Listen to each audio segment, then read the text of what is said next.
How can physics help this cyclist get to the top of the hill? In this video, we're going to learn about levers and gears.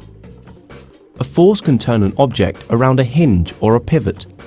For example, opening a door uses a turning force. The door turns around the hinges. This turning force is known as the moment of the force. For more information on moments, watch this video. The moment of a force depends on the size of the force and the distance between the force and the pivot. The greater the distance between the force and the pivot, the greater the moment of the force. This explains why a door handle is as far away as possible from the hinges, in order to increase the moment of the force.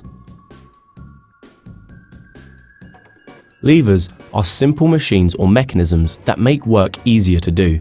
They use moments to reduce the force needed to perform a task. Levers are sometimes called force multipliers. Pause the video to discuss why you think they are called this. Levers increase the size of the moment of a force. Gears are wheels with teeth on the edges that fit together. They transmit power from one part of a machine to another part. So in a bike, they take the power from the pedals to the back wheel. Gears rotate on an axle at their center. As one gear rotates, the other gear rotates in turn.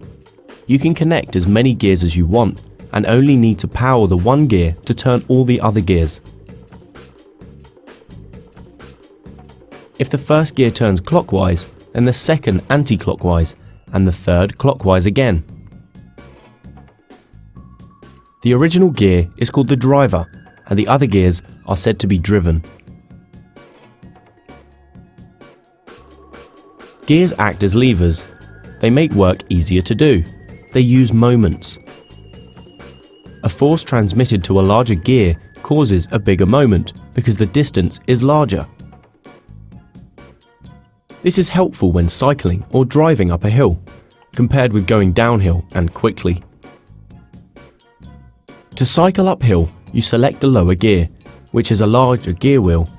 Therefore, your force exerted on this gear gives a bigger moment, helping you power uphill. Whereas to go quickly, you select a higher gear, which is a smaller gear wheel. Your force gives a smaller moment, but turns the wheel much more quickly. Let's look at an example. The force that is exerted on gear A will be the same as the force that also acts on gear B, but the moments will be different. So start by working out the force that's being exerted on gear A, and then use this force for B to calculate the moments acting on B. Pause the video and give it a go. Did you get it right?